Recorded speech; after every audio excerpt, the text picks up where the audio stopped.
Bonjour et bienvenue dans la chaîne Mathématiques Sciences.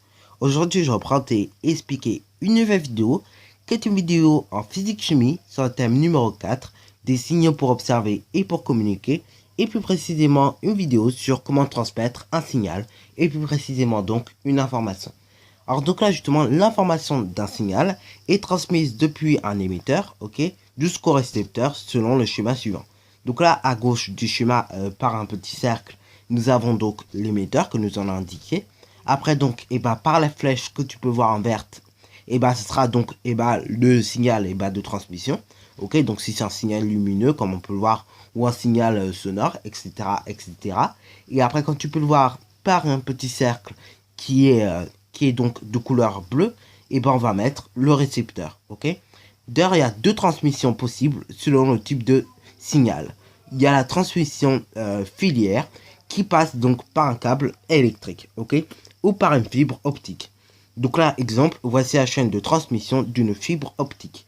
Donc là, nous avons donc comme émetteur, pardon, le boîtier internet, ok. Après donc, il va faire passer un signal lumineux, ok, à l'ordinateur qui sera donc le récepteur. Mais il y a également donc la transmission sans fil pour un signal sonore ou une connexion internet par le Wi-Fi, ok. Tiens, d'ailleurs, je parle comme ça, mais néanmoins, ça vous fait pas penser à une épreuve ou à un truc comme ça que vous avez déjà entendu parler au brevet? Eh bah oui, ça fait penser à l'épreuve de technologie que vous avez eue pour les troisièmes du mois, au brevet, ok? Et dans le brevet de technologie de troisième, ok? Justement, on nous parlait également de signal. Bon, c'est un peu bizarre, mais néanmoins, ça fait un peu de physique aussi en même temps, vu qu'il n'y avait pas de physique, ok? Donc là, néanmoins, ça faisait un peu de physique, mais en mettant un peu de techno, ok? Bon, voilà, voilà. Donc, néanmoins, l'unité donc de la quantité d'informations transmises est le bit, ok. Et donc voilà, voilà, en gros, ce qu'il y avait dans l'épreuve de technologie. D'ailleurs, vu que je filme avec Mobizen, je vais en profiter, pardon, donc, pour te montrer si je peux l'épreuve de technologie de cette année. Donc, voilà, voilà, en gros, l'épreuve du DMP de technologie, ok. Et donc, en gros, là, ce n'est juste que la partie technologie. Cette année, pour ceux qui n'étaient pas informés, du coup, parmi les profs de sciences, on avait les SVT et la technologie, ok. Mais l'année dernière, il y avait la SVT et la physique-chimie, ok. Donc voilà, voilà, c'est tiré au sort pour ceux qui veulent savoir. Et donc là, bon, pour l'instant, je vais pas trop en dire pour le brevet, puisque bientôt je vais faire une vidéo là-dessus.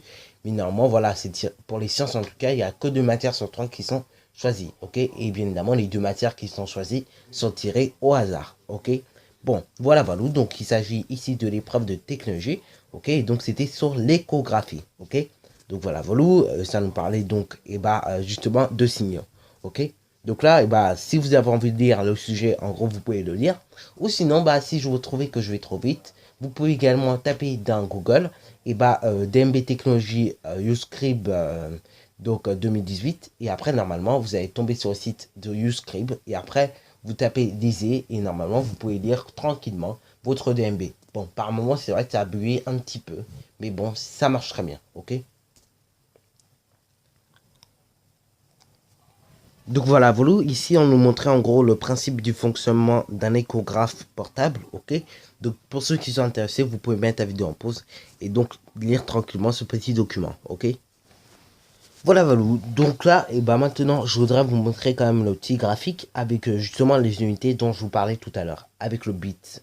Bon, là, malheureusement, dans le graphique, on ne parle pas vraiment du bit, mais plutôt du gigabit, un truc comme ça, oui, du gigabit, ok. Et donc là, on nous montrait justement les caractéristiques des technologies des transmissions sans fil, ok. Et on peut voir que la Wi-Fi, c'est pour l'instant la technologie la plus puissante, puisque en fait l'information elle sera diffusée la plus rapidement possible, ok. Du coup je veux dire le début d'information sera plus rapide, ok, et plus correct, alors que par exemple pour une NFC et du coup le débit d'information est un peu moins rapide, ok.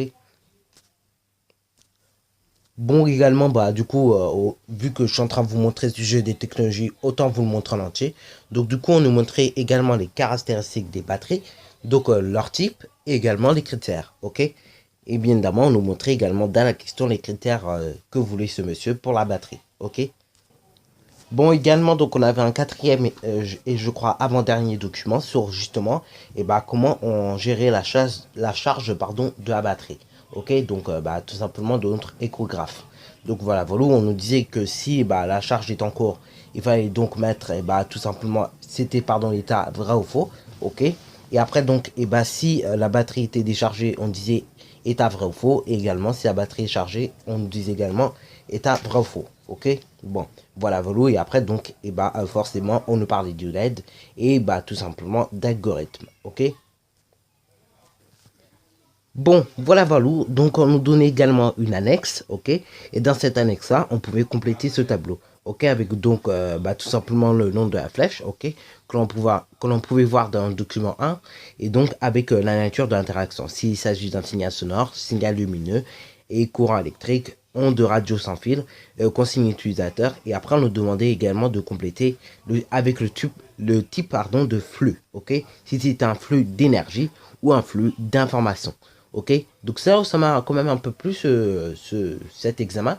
Ok, ce 2MB de sciences, il m'a un peu plu par justement le fait qu'on parlait de signaux. Ok, alors que les signaux de base c'est un peu réservé à la physique chimie, et le fait qu'on le mette un peu en technologie, si vous voulez, ça m'a un peu plu parce que du coup ça m'a montré, et ça m'a même montré à ceux qui croyaient que ils auraient jamais physique chimie, et du coup ça a montré à ceux qui n'avaient pas révisé un peu la physique chimie que même si on n'a pas révisé la physique chimie, quand même il y a des notions de physique qui peuvent apparaître en technologie. C'est pour ça que néanmoins je voudrais quand même vous donner un petit conseil là-dessus. C'est que même si vous avez le DMB, ok, donc vous l'avez peut-être l'année prochaine ou l'année d'après, ou peut-être cette année-là, et du coup, si vous avez le DMB et qu'on vous dit que vous avez cette année-là SVT et technologie, ou SVT physique-chimie, ou technologie physique-chimie, et du coup, il ne faut pas faire d'impasse sur les trois matières. Même si vous avez seulement, par exemple, technologie physique-chimie, ce qui n'est pas encore tombé, quand même pensez à réviser la SVT. Parce que souvent, dans les DMB de physique-chimie et de technologie, il peut retomber des notions de SVT. Parce qu'en fait, ces trois sciences, elles sont indépendantes. Ok, elles ont besoin. Enfin, je veux dire, elles sont dépendantes l'une de l'autre. Ok, la physique-chimie a besoin de notions de SVT. La SVT a besoin de notions de technologie. Ok, et également, donc, la technologie a besoin de notions de SVT et de physique-chimie. Ok, donc voilà pourquoi on dit que ces trois sciences sont dépendantes. Et c'est pour ça que même si vous avez 2 sciences sur 3 à réviser, quand même réviser les 3 sciences. Comme ça, au moins, si vous avez une question par exemple de physique-chimie alors que vous êtes en technologie, pour éviter de vous faire surprendre, règle de tel, pour mieux arriver à cette épreuve. Ok, et prendre un peu plus de hauteur. Et voilà, on avait également une dernière question qui était une question inclue dans notre 2MB. C'était tout simplement de compléter cet algorithme, ok, qui est en lien avec Scratch, encore une fois. Donc vous voyez, en technologie même, on avait des notions de mathématiques. Donc autant vous dire que les sciences, vraiment, ça s'accroche ensemble, ok. Donc par moment aussi, vous pouvez retrouver des mathématiques. Alors si vous aimez vraiment pas ça les mathématiques, désolé de vous dire ça, les mathématiques, ça va vous suivre toute votre vie, ok. Même quand vous croyez faire des trucs, on va dire basiques, simples, en fait, vous faites des mathématiques par moment. Vous faites de la logique par moment aussi. Mais vous vous en rendez pas compte toujours, ok. Parce que bon, on vous le dit pas, ou peut-être que voilà, vous savez même pas de vous-même. Enfin, vous savez pas le reconnaître de vous-même, parce que peut-être vous n'avez pas appris à être très logique. Ou peut-être que vous avez du mal à visualiser les choses qui sont logiques, ok. Donc voilà, par mois aussi, il peut y avoir des notions de mathématiques dans le sujet de SVT, techno et physique chimie. Ok, donc c'est pour ça qu'il faut réviser avant les mathématiques. Ok, et c'est pour ça qu'il faut essayer de faire des fiches de révision à chaque fois qu'il y a une leçon de mathématiques. C'est pour ça d'ailleurs que je fais plus de mathématiques sur la chaîne plutôt que plus de sciences. Ok, parce que tout simplement pour montrer encore une fois que les mathématiques c'est plus important que les autres sciences. Même si c'est vrai que les autres sciences, mine de rien, sont très importantes. Ok, mais c'est vrai que les mathématiques c'est encore plus important. Ok, bon, voilà. Donc sur ce, je vais m'arrêter là pour cette vidéo. Donc sur ce, c'est déjà la fin de cette vidéo. Alors si tu as bien aimé, n'hésite surtout pas à liker, à commenter, et bonne réussite à toi en mathématiques et en sciences. Et si tu as envie de retrouver cette épreuve de DMB, tu peux taper dans Google, et tout simplement sujet de technologie DMB. Ok, et tu tapes bien YouScribe, comme ça au moins tu ne vas pas galérer pendant 5 heures à trouver le site. Ok, et après normalement tu tapes sur lire une fois que tu es dans le site, et normalement tu peux lire tranquillement un truc. Sauf éventuellement la dernière partie où tu auras du mal parce qu'il y a une petite annonce là qui s'affiche. Bon, sur ce, donc, c'est déjà la fin de cette vidéo.